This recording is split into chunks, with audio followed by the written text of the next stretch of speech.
We'll chat about it later. You focus on your trading, because if you don't fix some of your risk management issues, you may not be able to go. But you're close. What's going on, people? Good morning.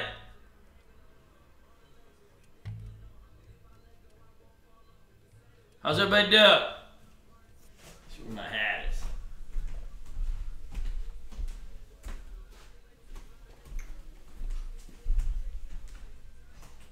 Alright, let's get to work. Yo! Alright, so we got a little bit of gap up in the market. This is going to take... Is it really, Henrik? Time out, I'm going. Alright, so you got a gap up in the market. It's going to take a little bit of the range out of it. It kind of takes us right back into, you know, closer to the highs, which is totally fine, right? A gap up is a sign of strength. The only issue is when you gap up and you're getting closer to like resistance spots, it makes it a little bit trickier to trade around. It sucks some of the range out of the day, so you got to be a little bit careful today not to chase the market up, right? Let it settle down at the open and then really pick your spots. There's almost no good earnings plays out today, so at least that'll save you a little bit of trouble. The focus today will be second day plays. I'm not really seeing any heaters out of the gappers today. So we have normally when you have a big gap up in the market, it takes that range out. But what we would do is trade like earnings plays to, we trade earnings plays because those will move kind of they'll be irrelevant to what's happening in the market. But we don't have that today. There's no good play. So we'll have to really focus in on the second day plays and get this pate going. At Zendeer watch list, this was a flat top breakout. You got a breakout, then it kind of came back, retested that area, and now you've got a couple green candles to hold, so you know that breakout area is holding. This one looks pretty good for a trade today. I got this SQ on the list. SQ's actually been consolidating nicely, so it got dumped a few days ago on some type of downgrade or whatever. But it's been consolidating, just getting soaked up right at that 200 SMA. The liquidity is good on this thing. If it can kind of come out of this range, which it already is, about to even in the pre-market, I think that you're going to have some nice action in this one. The issue with SQ always has been you cannot chase it on a gap up. It doesn't ORB very well. It does sometimes. But like I haven't seen it just like some ORB slaughter. It just doesn't have that kind of, its float is probably a little bit too thick to do that. So I just be mindful. This PYX is on watch. You know what? It's separating. You know, all the pot stocks have been kind of coming down the last couple days. This one's been perking higher. Now the issue on this is going to be liquidity. It's 1.6 million shares. What happens with PYX is anytime you see strength and you think it looks good, it's dusted me twice on this, where I was up $1,000 and then I gave it back. Anytime you see strength on it and you think like, oh shit, I gotta take this thing, it's gonna go, it'll just dump on. It doesn't do 9 EMA or like baby pullbacks really well. You need like deeper pullbacks or to get it on the primary move, or it doesn't work. So on something like this, right, you can kind of scoop up the dips and let the trend set, but you can't chase it higher anytime because it'll do that. But it works really well. Like it'll flush out and then you'll start to see it rebound. So look for 1, 2, 3 patterns on it. When you get a thinner stock that's got big range, always your go-to is the 1, 2, 3 pattern, right? You want to kind of 1, 2, 3 that to the high side, and then you'll be able to take it. That's really always like your go-to. So like even on a stock like an OSTK that's like really thin, you don't want to come in and really chase it higher. You can hit it on the dips or like on a solid support, or wait for a 1, 2, 3 pattern. But if you try to, right, just rock it, it's a big dick chop sometimes. So just be mindful. OSTK's got a really nice chart on it too. Anthony was playing this pretty well on Friday. This is like same type of deal, right? If you have it on strength and you buy the pullback, it doesn't work. You got to really kind of scoop it while it's low and sitting on supports and throttle it into, you know, into the spikes. but you can't kind of chase it. So for some of you guys, if you ever ask yourself like, and say to yourself like, I am a chaser, and if you're one of them people, I often am too, then this stock is not going to be good for you because it's tougher to trade with the spread and the way it just dips out after strength. But it's hot, so watch the big dips on this thing. I think it's going to be, I think you're going to be able to do it. Let's go. Egon's a decent one too. You got a base breakout over here. You ripped over that 200 SMA. There wasn't crazy intraday range, so that's the only thing I'd be kind of mindful of. It ripped into the close. You can see here from the VWAP. It did a little VWAP roll into the close. I'd keep an eye on this, though the volume was pretty strong yesterday. The float's not that big. You may be able to get a little bit of heat on this bad boy. And then I got this Cody on watch, too. So you got Cody here, kind of coming out of a base breakout. You got a big volume pop on this thing, 43 million shares.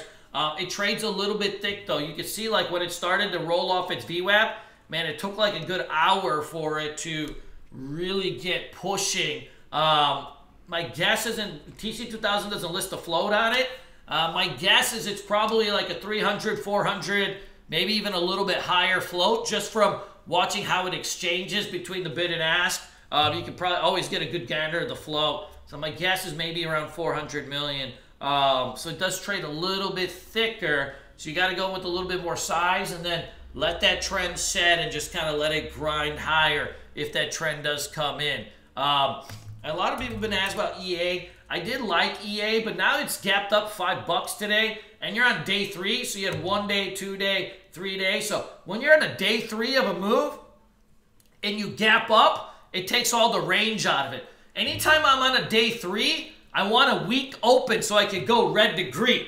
So always remember that day 3, you want a weak open red to green. But day 3, if you gap up, it stretches the rubber band, and sometimes you get the day 3 shorters come in, and they kind of try to do a mean reversion trade on it. So we never want to really push too hard on a day 3 if it's gapped up. So like this EA, if it was going to open like 96, 97, I would totally come back in and try to trade this thing for a rebound. But when you take five extra bucks out of it, it's going to take it completely outside its upper Bollinger Band, and it's going to be getting an overbought reading. So we don't want to even kind of push into that. So if you wanted to trade EA, I would wait for a big dip on this intraday and try to trade some type of flush out. Otherwise, man, I'm not that, I think some of the range is out of it. I know a lot of you small cap guys have been asking about AVCL. Small cap's not really my thing lately, but you are coming out of this range. If it can hold above 6, I think you might be able to build into a decent day. The volume's okay on it. You already got 341,000 shares pre-market. Its float on it is tiny. We do know it has a history of making moves. The issue always happens on these kind of pumper stocks is that once you make your primary move and you go parabolic and it crashes down, every subsequent bounce, and you'll still get dead cat bounces, but they will fade off, right? The odds of it ever getting to 14 are, less than 5%. So you can trade this today. Just be mindful that, see the last few bounces? Look at the tails on this. So, like, see this tail here? That means it probably gapped up. It ran to 6, and then it closed back at 4. So, like, it completely faded off its gap, right? Then see this next day, it gapped up. It got to 10. And then look at the way the candle worked, right? You got a doji candle there. That means that it faded off $3 after its opening high. And so that makes it really tricky, right? So we've already got evidence that twice it got pumped back up and it refaded back. So what typically will happen on something like this, you'll get a push at the open, and that'll be nice. You'll still be able to trade it, but just be careful. End of day, these things can fade off just because you're going to have bag holder city, from these previous pump jobs and stuff like that. But I think you still probably get a shred at it at the open, that first hour or two. Twilio, man, Twilio I had it on my list here for red to green, but this stock is busting up $4. So one thing I noticed with Twilio is that if anytime like its range is like usually at $5, $6, anytime it kind of uses up its range at the open, it ends up like crashing back down the rest of the day. I've seen this to happen in this damn stock so many times where it's like, you know, you get a big spike up at the open, and then it just kind of whoop comes back down. So I'm wondering if this thing's using up a lot of its range on the gap today. If it is, I wouldn't chase strength on it. It does look like its earnings are coming tomorrow, so you may get that kind of pre-earnings run. But just make sure, like on Twilio, on a big gap like this of $4, the stock is hot, the sector is hot, but you can't chase it up on, you know, $4 gap. So you're going to have to let it come back to the 9 EMA or even 20 EMA and let it settle. If it starts to settle as it pulls back, watch that rounding action. Make sure that you're not chasing it too far off the VWAP.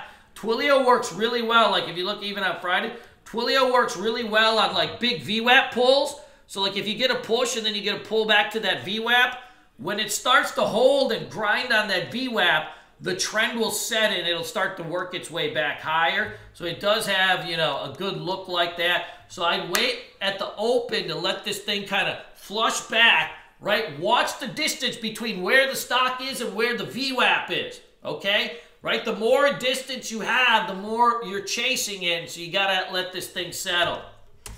Somebody's asked about Eli Lilly. Hey, Johnny, what's up, baby? I hope we can chat today at some point. Yeah, it looks all right. It's kind of a grinder, but, you know, this looks like kind of almost all the stocks right now, right? Everything's kind of just pushing near highs. It looks all right. It's nothing too crazy. So, guys, just to kind of finish up here, there's not any true heaters today. Like, I haven't seen anything that I would see grade as like an A+ setup. So anytime you don't have like an A+ setup, right? So like Friday, Thursday, there was a lot of good setups. When you don't have like anything that's like a prime choice, right, juicy setup with that juicy bottom, then, right, you're just taking the pick of the litter at 2 a.m. You know what happens then? Sometimes it works out. Sometimes you get a little herp-a-derp. Hey, in the end, it's all fun, but we prefer not to. So when you don't got that prime time setup, just take it easy a little bit. Let things settle. Let the trends set and don't chase, right?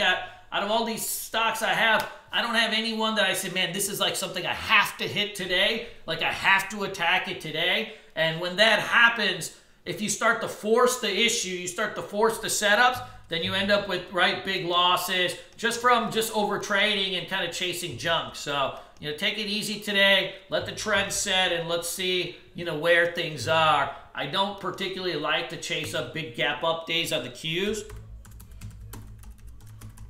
especially when it's under resistance. So, and I'm kind of giving you this speech for myself because I also make this mistake all the time. I'm like the master, right? Go fucking just trading my ass off when there's nothing going on, trying to make it happen when there's nothing to happen. So let's go and, you know, let's be smart. Let's trade well. It's Monday. You know what that means. You start your day off right. You start your week off right, you're going to make money the rest of the week. Take a big loss on Monday, you know what's happening. You know what's happening. All right? So let's go do what we got to do. Be good, be great, make me proud.